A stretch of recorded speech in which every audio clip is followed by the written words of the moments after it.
Olá, você acompanha agora o Fatos em Foco, a sua revista eletrônica com notícias e entretenimento. Eu sou Maria Alice Dias e você vai ver agora os principais destaques de hoje. Recordes de temperatura preocupam e a NASA alerta que julho pode ser o mês mais quente da história. Robô desenvolvido por pesquisadores da Universidade Federal do Espírito Santo ajuda pacientes sem mobilidade a voltarem a andar. Adolescente de 14 anos, que já tem 2,5 metros de altura, é destaque do basquete e faz sucesso por onde passa. Vamos começar falando sobre as mudanças climáticas e os recordes de temperatura que estão surpreendendo o mundo. A NASA alertou que o mês de julho poderá ser o mais quente da história e que há uma chance considerável de 2023 também ser o ano mais quente já registrado. A entidade disse que o mês atual pode ser o mais quente em centenas ou até milhares de anos. O anúncio acontece em um momento em que o hemisfério norte sofre com intensas ondas de calor, provocando recordes de temperatura na superfície e nas águas do mar, movimento intensificado pelo fenômeno climático El Niño. O mundo tem sido abalado por incêndios, mortes e sérios alertas de saúde provocados por temperaturas que se aproximam de 50 graus Celsius. Em algumas regiões, a Agência de Meteorologia da ONU também alertou esta semana sobre o aumento de mortes relacionadas ao calor extremo. E olha só, as chamadas mudanças climáticas subterrâneas estão deformando o solo de áreas urbanas, o que pode representar um grave problema para edifícios e casas, deixando a segurança ameaçada. Conhecidas como ilhas de calor subterrâneas, essas mudanças climáticas são relacionadas ao aquecimento do solo causado pela liberação de calor por edifícios e sistemas de transporte subterrâneos, como o metrô. Portanto, o solo, as rochas e os materiais de construção estão sujeitos a deformações por estarem expostos a variações de temperatura. A pesquisa norte-americana foi conduzida após a instalação de 150 sensores de temperatura acima e abaixo do solo, em vários locais, como porões, túneis e garagens de toda a região de Chicago, principalmente no Grand Park, ao longo do Lago Michigan, para comparar as temperaturas de uma área não construída sem excesso de calor vinda de construção ou transporte. Os dados coletados ao longo dos últimos 3 anos mostraram que o solo da região mais construída com prédios e estabelecimentos comerciais e metrô estava até 10 graus Celsius mais quente do que o solo do parque. Os dados ligaram um novo alerta para os pesquisadores que já têm se preocupado sobre a situação nos últimos 25 anos. De acordo com especialistas,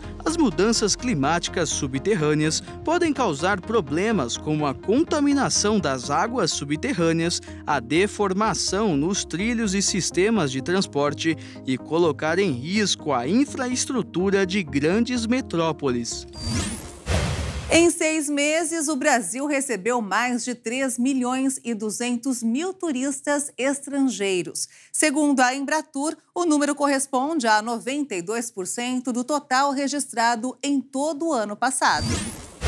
A Agência Brasileira de Promoção Internacional do Turismo identificou que os estados de São Paulo, Rio Grande do Sul, Rio de Janeiro, Paraná e Santa Catarina foram os principais destinos de escolha dos viajantes, sendo os argentinos em maior quantidade, 1.300.000 neste primeiro semestre, seguido por Estados Unidos, Paraguai, Chile e Uruguai. Para a Embratur, A ideia é ampliar a capacidade de atuar junto às empresas aéreas para garantir a ampliação de rotas com destino ao Brasil no mercado internacional, de forma que o turista consiga acessar com facilidade a diversidade de destinos que temos em nosso país. A cada nova rota, há uma série de ações de promoção dos nossos destinos realizada pela Embratur na origem desses voos, para garantir que o turista venha.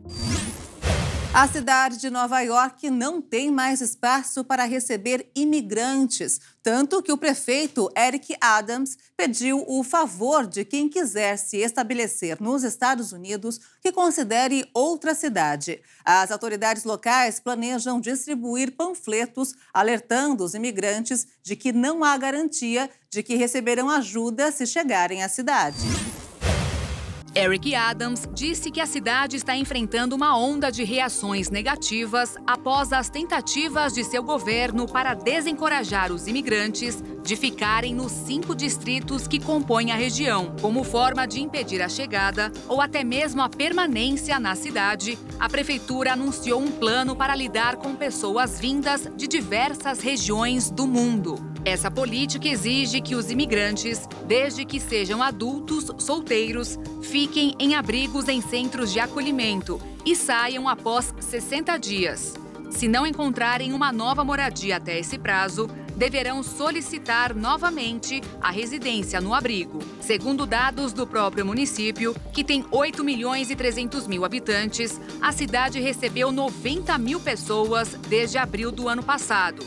Desta forma, as autoridades planejam distribuir panfletos como um sinal de alerta. Em inglês e espanhol, o documento adverte que os custos de alimentação, transporte e outras necessidades em Nova York são altos e que a cidade não pode garantir moradia e outros serviços sociais para os recém-chegados. O informe pede também que quem quiser ficar na cidade, que repense sua decisão. Porém, a situação não está sendo vista com bons olhos. Os críticos disseram que a política é equivocada e provavelmente uma violação da Lei de Direito de Moradia de Nova York, que é garantida para pessoas necessitadas. Vale lembrar que Adams tentou enfraquecer a lei nos últimos meses. Para justificar a implementação do plano, o prefeito responsabilizou os governos federal e estadual por não fornecerem recursos suficientes para que a cidade ofereça serviços sociais aos recém-chegados. O fim da lei mais rígida contra a imigração fez com que aumentasse ainda mais o número de pessoas que se arriscam para ganhar a vida nos Estados Unidos. O que não pode ser deixado de lado é que esse não é um assunto fácil de se resolver, mas analisar políticas públicas e efetuar o recolhimento de pessoas parece ser muito mais eficiente do que imprimir e distribuir os panfletos, considerado por muitos como uma escolha cruel para retratar a cidade de Nova York. O Brasil é uma referência quando o assunto é reciclagem de alumínio. É isso mesmo, em cerca de 60 dias, as latinhas saídas das prateleiras voltam aos mercados renovadas após um ciclo que começa com os catadores. A atividade é um reforço na renda de cerca de 1 milhão de brasileiros.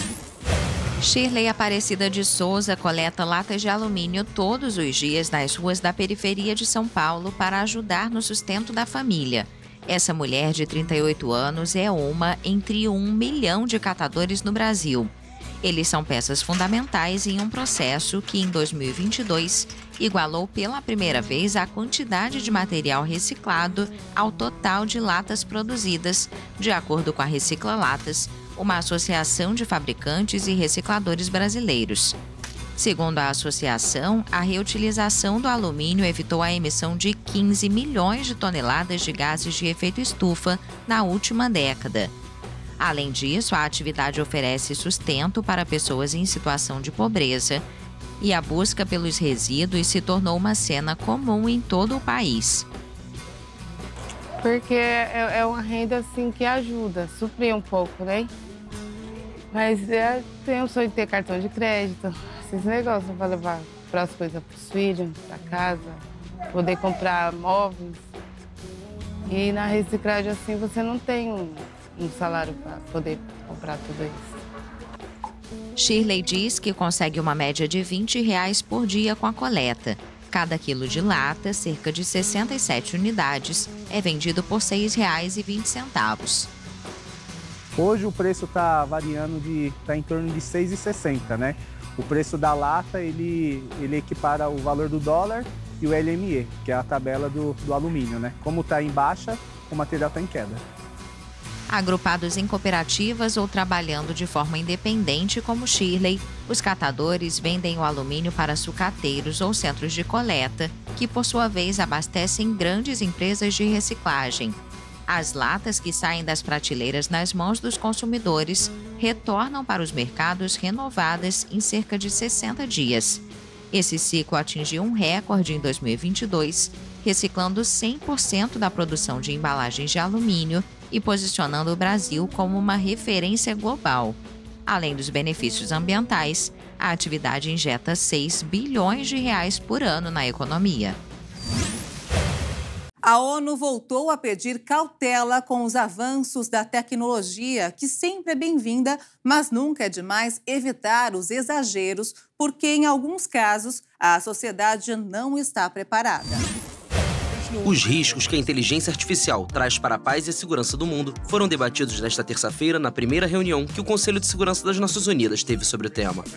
Em Nova York, o secretário-geral da ONU, Antônio Guterres, alertou: está claro que a IA terá um impacto em todas as áreas de nossas vidas, incluindo os 3 pilares das Nações Unidas. Ela tem o potencial de turbinar o desenvolvimento global, desde o monitoramento da crise climática até avanços na pesquisa médica. Oferece um novo potencial para a realização dos direitos humanos, particularmente para a saúde e a educação. Mas o Alto Comissariado para os Direitos Humanos expressou preocupação com as evidências de que a IA pode amplificar o preconceito, reforçar a discriminação e permitir novos níveis de vigilância autoritária.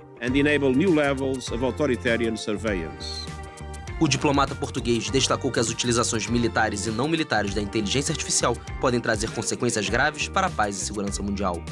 Por isso, pediu para que seja estabelecido até o final de 2026 um instrumento vinculativo que proíba sistemas autônomos de armas letais capazes de funcionar sem supervisão humana e que as pessoas que controlam as armas nucleares nunca sejam removidas. Peço que o Conselho aborde esta tecnologia com senso de urgência, uma lente global e uma mentalidade de aprendiz. Porque o que vimos é só o começo. Nunca mais a inovação tecnológica vai se mover tão lentamente como hoje.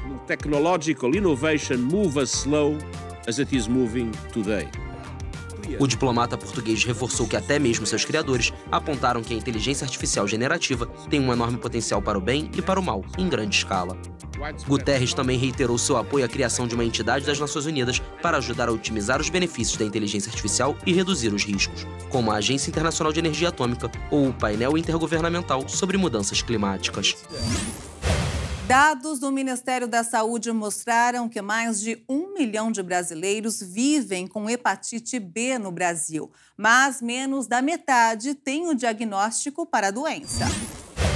A hepatite B é uma doença infecciosa que agride o fígado, sendo causada pelo vírus HBV. O vírus B da hepatite está presente no sangue e secreções. A doença é também classificada como uma infecção sexualmente transmissível. Segundo informações dos especialistas, as pessoas adultas infectadas cronicamente pelo vírus B da hepatite desenvolverão cirrose ou até mesmo câncer de fígado. Mas a principal preocupação do Ministério da Saúde é que cerca de 75% das pessoas contaminadas não têm um diagnóstico.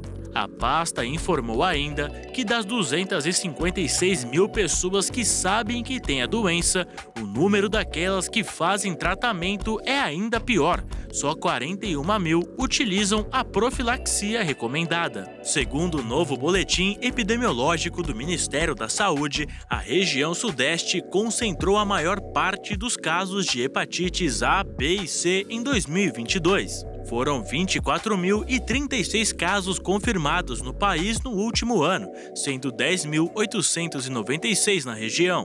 mas é possível evitar ou até mesmo diminuir os danos da hepatite B, já que tem uma vacina já incorporada ao Programa Nacional de Vacinação. No novo boletim, o Ministério da Saúde anunciou uma nova recomendação aos estados e municípios para a intensificação de testagens rápidas e oferta de vacinas. E os números não mentem quando é falado que as vacinas podem ajudar em crises como essas. Nos últimos 5 anos, houve uma queda de cerca de 32% na mortalidade causada por esse tipo da doença. Também caiu 36% os casos de hepatite B entre 2019 e 2022, mas os dados ainda são muito recentes e podem ser um resquício da queda de diagnósticos da pandemia de Covid-19. A doença não tem cura, porém, pode ser tratada para evitar complicações graves. Mas a baixa taxa de detecção e de tratamento preocupa.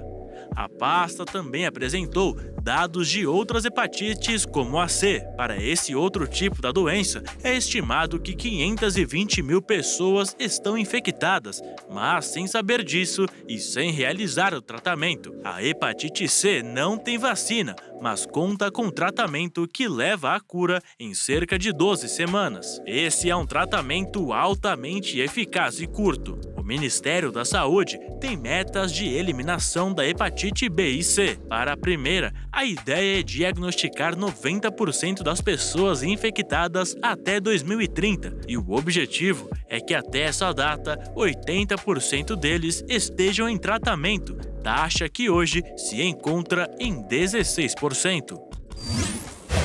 E agora um dado preocupante sobre a saúde mental da população. O relatório global de emoções demonstrou que o mundo estagnou no nível mais alto de infelicidade já registrado na série histórica. Seja por estresse, tristeza ou até mesmo pela depressão, as emoções são alteradas com muita frequência e por diversos fatores. Independentemente de qual seja, os dados do monitoramento anual, feito pela empresa de análise e pesquisa de opinião Gallup, preocupam as autoridades globais. Desde 2006, quando o índice de experiência negativa começou a ser medido e era de 24 pontos numa escala de 0 a 100, o indicador cresceu e chegou a 33 em 2021, patamar mais alto e que se manteve no ano passado. No estudo é questionado sobre sentidos no cotidiano, como as sensações de raiva, tristeza, preocupação, dor física e estresse, que juntos formam o índice de experiência negativa. Esse nível é mensurado a partir de mais de 147 mil respostas de adultos em 142 países sobre as emoções. O resultado foi obtido a partir de mais de 147 mil respostas de adultos em 142 países. Os percentuais de preocupação, estresse e tristeza, que atingiram recorde em 2021, recuaram um pouco em 2022. Porém, o número daqueles que sentiram dor física aumentou 1 ponto e o sentimento de raiva permaneceu igual. Porém, o número daqueles que sentiram dor física aumentou 1 ponto e o sentimento de raiva permaneceu igual. E com isso, a média global do índice ficou em 33 pontos. De forma mais acentuada, destacam-se os indicadores de preocupação, com 57%.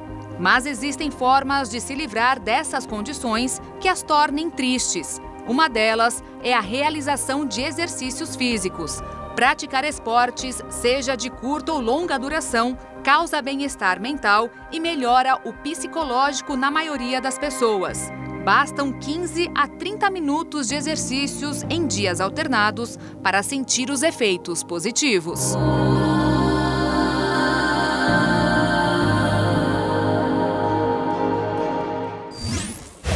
Uma nova tecnologia adotada por uma das principais concessionárias de rodovias do país reduzem até 50% o tempo de resgate de vítimas de acidentes de trânsito que ficam presas nas ferragens do veículo. Vamos ver. O treinamento, que também recebeu bombeiros do Pará, aconteceu em uma área de demonstração montada em São Roque, cidade do interior. O equipamento, produzido na Holanda, é movido a bateria e pode ser operado com mais facilidade e alcance do que o modelo até então mais moderno, abastecido com o combustível. A bateria elimina a necessidade de mangueiras hidráulicas, que restringe a área de ação de resgate e permite que o aparelho seja usado em resgates na água, pois pode trabalhar submerso. Também não tem ruído de motor, nem emissão de monóxido de carbono, expelido pelo modelo tradicional, fatores que prejudicam o socorro. De acordo com o gerente de atendimento pré-hospitalar da CCR Rodovias, Juliano Roque de Souza, a simulação do resgate de múltiplas vítimas presas no interior de um ônibus tombado sobre um carro teve uma redução de 40% no tempo de serragem dos bancos, uma das operações mais delicadas. Em uma operação completa, segundo ele, o ganho é de 15 minutos, essencial quando há vítimas em situação de parada respiratória. O equipamento é integrado por um conjunto de aparelhos como tesouras de corte, expansores, que monitoram seu próprio funcionamento e ampliam o raio de ação do resgate. Pode ser operado, por exemplo, em ribanceiras, sem a limitação de inclinação que hoje existe para o aparelho de combustão. Na área do treinamento, na Estrada do Vinho, em São Roque, foi instalado um cenário real com ônibus tombados sobre carro e 2 veículos acidentados. O aparato de bombeiros e equipes de resgate usando uniformes chamou a atenção dos moradores. O primeiro dia foi de aulas teóricas e nos dias 20 e 21 houve intervenções práticas. O evento teve a participação de um consultor holandês, referência mundial em treinamentos técnicos de resgate. Com o consumo cada vez maior dos carros elétricos, diversas pesquisas têm sido feitas sobre a economia desses veículos e daqueles movidos a combustão. Mas nem tudo é o que parece. Pensar em adquirir um carro elétrico é pensar em economia, já que o combustível é praticamente nulo. Não há necessidade de pensar no óleo do motor, filtro de combustível, velas de ignição, correias, embreagem e até mesmo o escapamento. Sem contar que a parte mecânica de um carro 100% elétrico é muito mais simples e se baseia numa bateria, motor elétrico e sistemas de recuperação de energia, um conjunto comandado eletronicamente. Quer queira, quer não queira, essa é a evolução veicular. Mas será mesmo que é mais econômico assim? Apesar do apelo sustentável, nem sempre um carro elétrico é a melhor opção para o motorista que busca economia. Os especialistas apontam que os elétricos têm abastecimento muito mais barato do que modelos a gasolina ou etanol, mas são mais caros em outros aspectos, como o valor de compra de veículo em si e o seguro. Outro fator é o nível de utilização. Se o elétrico for usado de forma intensa, vai gerar maior economia com combustível, mas pode perder valor de revenda, já que a quilometragem alta reduz o preço de um carro usado. Os fabricantes argumentam que, embora mais caros hoje, os carros elétricos se tornarão mais baratos que um similar a combustão quando se soma o custo da energia e da manutenção. Segundo a indústria e consultores, o custo da manutenção é entre 35% e 40% mais baixo. O modelo elétrico é mais pesado por conta das baterias, o que pode desgastar mais molas e amortecedores. O modelo elétrico pesa em média 50% mais do que seu similar a combustão. Outro desgaste importante é o dos pneus, que precisam de reforço. Além disso, esse tipo de veículo tem torque imediato, o que exige maior aderência dos pneus. E por falar em gastos, o crescimento cada vez maior da fabricação dos elétricos carrega em si também uma dúvida, como o que acontecerá com a profissão de mecânica. Aquele profissional experiente que encontra o defeito do carro só de encostar o ouvido no motor pode estar com os dias contados, já que os elétricos têm muito menos peças que um carro a combustão. Mas o envelhecimento da enorme frota a combustão num país grande e complexo como o Brasil não pode dispensar a tradicional oficina do bairro. Ao mesmo tempo, a sofisticação dos veículos e a digitalização impõem a transformação do mercado de manutenção. Um estudo mostrou ainda que existe, ao mesmo tempo, um avanço da profissionalização das novas gerações que trabalham no mercado de reposição para conseguir acompanhar, sobretudo, a diversificação dos produtos.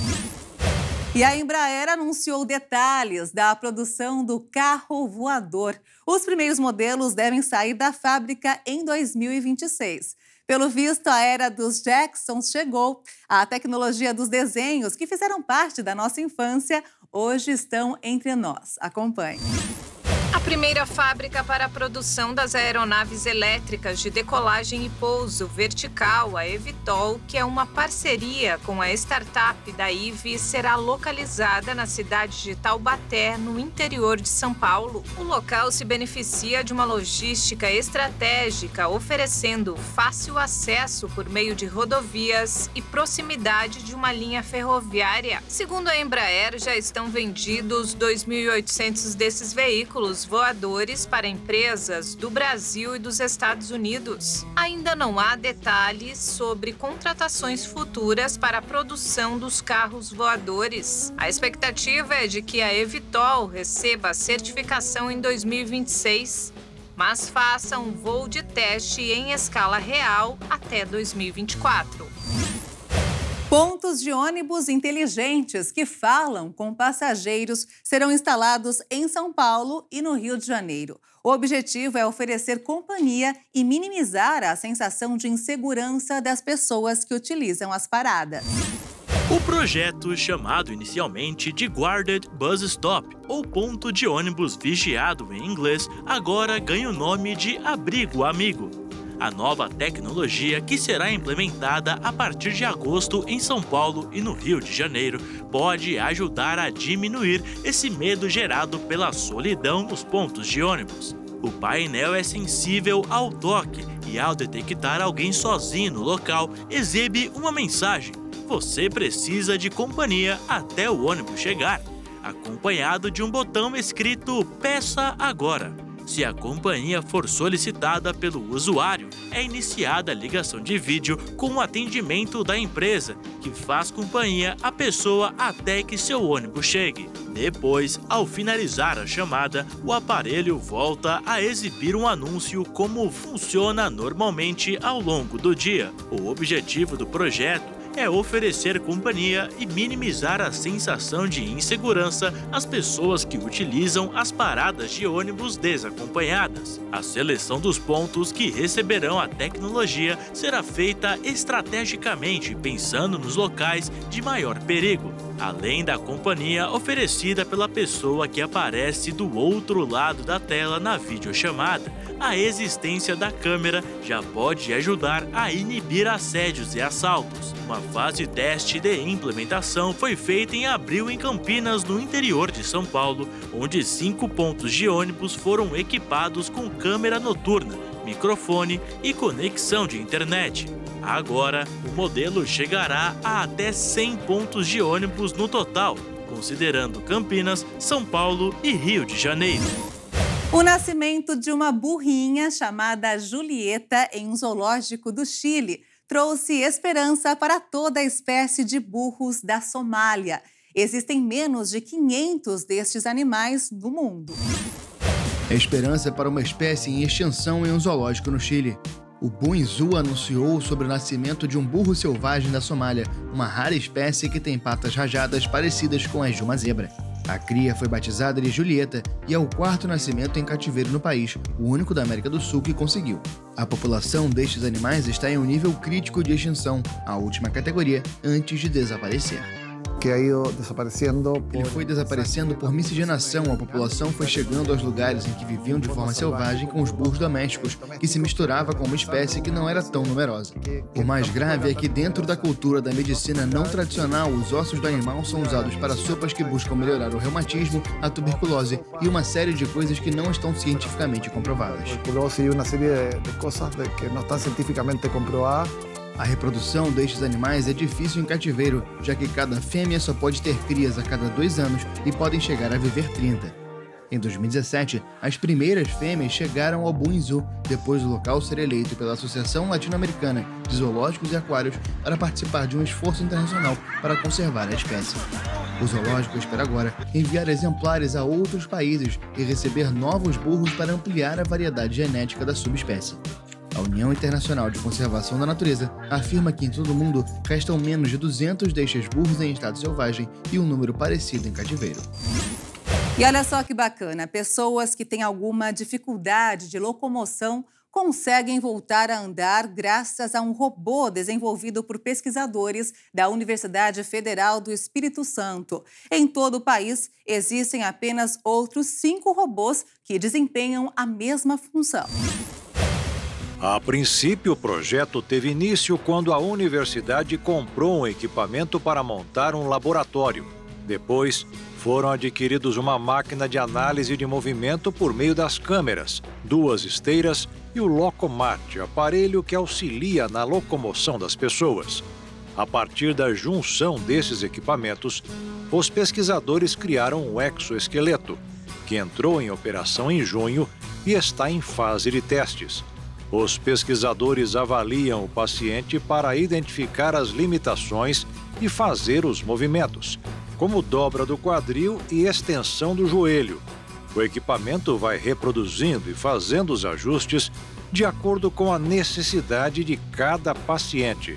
Para isso, todas as articulações têm que coincidir. Então, quando o robô for fazer a marcha, tem que coincidir com as articulações correspondentes. Com essa ajuda, pessoas que têm algum tipo de dificuldade de locomoção conseguem voltar a andar. Esse é o primeiro equipamento instalado em uma universidade pública e o interesse é desenvolver pesquisas nas áreas de saúde e tecnologia e, futuramente, oferecer à população. E para entender o impacto das ondas de calor no corpo humano, cientistas desenvolveram um robô sensível a altas temperaturas, capaz de ter reações como nós, inclusive suar. Devido às condições extremas de calor em Phoenix, no estado americano do Arizona, e saber como se proteger, o Andy foi criado com a capacidade de respirar, tremer e suar. O robô tem 1,78 m de altura e tem sob sua epiderme de fibra de carbono, além de 35 zonas térmicas independentes, equipadas com sensores conectados que avaliam como o calor se difunde pelo corpo. Já o seu sistema de refrigeração é composto por poros, que permite que o Andy transpire para assim regular a sua temperatura como um ser humano. Inclusive, Andy sua mais nas costas do que nas panturrilhas ou antebraços, como um ser humano. Este robô é o único que pode ser usado ao ar livre e, acima de tudo, visa o avanço das pesquisas. Como os experimentos não podem ser realizados em seres humanos, as reações do nosso corpo quando exposto a temperaturas extremas ainda são pouco compreendidas. Para ampliar os estudos, os cientistas da Universidade do Arizona agora podem deixar o robô à mercê do calor escaldante por horas e analisar como a hipertermia se manifesta em humanos. Como não é possível estudar o aumento da temperatura corporal enquanto alguém sofre insolação, com o Andy, sim, que também pode sobreviver sob a luz direta do sol, sem derramar uma gota, em experimentos nos quais a transpiração não é um fator importante. As pesquisas serão úteis para projetar roupas contra o calor, repensar o planejamento urbano das cidades e proteger os mais vulneráveis. 2 irmãs gêmeas idênticas se casaram com 2 irmãos também gêmeos univitelinos em Palmas, no Tocantins. Para celebrar essa união, os 2 casais decidiram casar na mesma cerimônia. Vamos ver. Uma história que nem os maiores cineastas poderiam colocar em um filme, ou o maior escritor contar nas páginas de um livro. A vida das irmãs gêmeas Keliane e Kelly Nazário de Abreu Marques de Oliveira, de 20 anos, e dos irmãos Maurício e Marcelo da Silva Oliveira, também gêmeos de 23 anos, resolveram se encontrar de uma maneira mais do que especial. Keliane, estudante de recursos humanos, e Kelly, estudante de psicologia, sempre foram muito unidas. E após começarem a namorar, os gêmeos já imaginaram em dar mais um passo na vida juntas. Realizar a festa de casamento juntas e no mesmo lugar, na mesma data. Para atender todas as expectativas e planos, os detalhes da cerimônia foram planejados pelos 4 e, felizmente, tudo saiu conforme havia sido planejado por eles. As duas irmãs atravessaram o corredor do salão juntas, como sempre sonharam, com um sorriso no rosto. Usaram vestidos, tiaras, penteados e buquês iguais. Os noivos também usaram ternos e sapatos idênticos. A única diferença é que um deles usou óculos de grau durante a cerimônia. Mas até o casamento, os dois casais passaram por situações pra lá de inusitadas.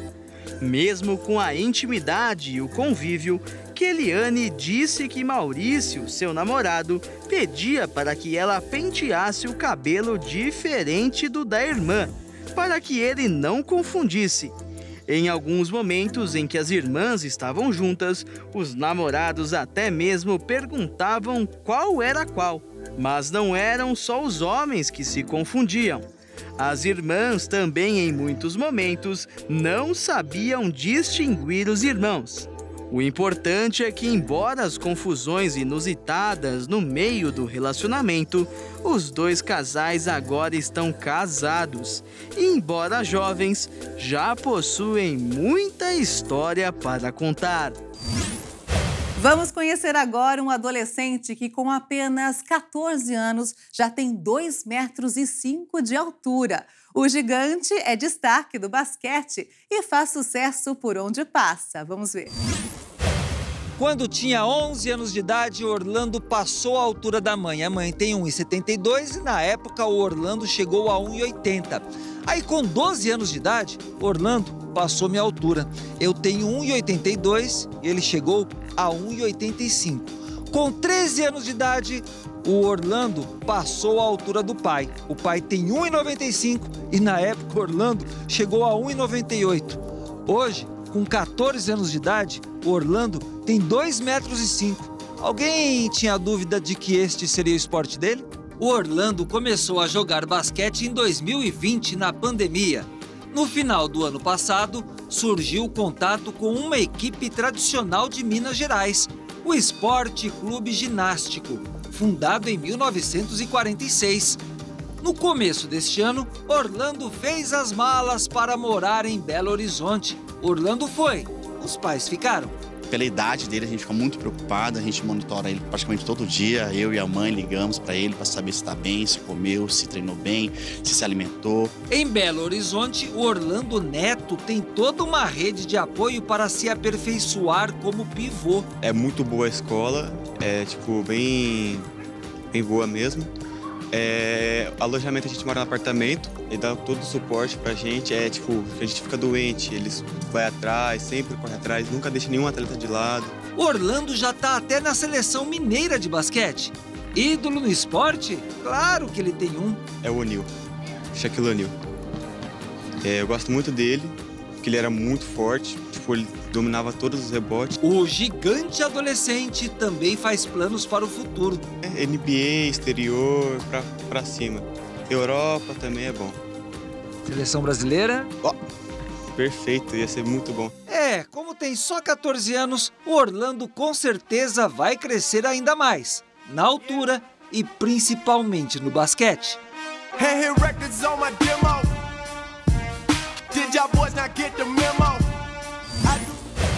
E o Fatos em Foco fica por aqui. Se quiser rever as reportagens desta edição, acompanhe as nossas redes sociais.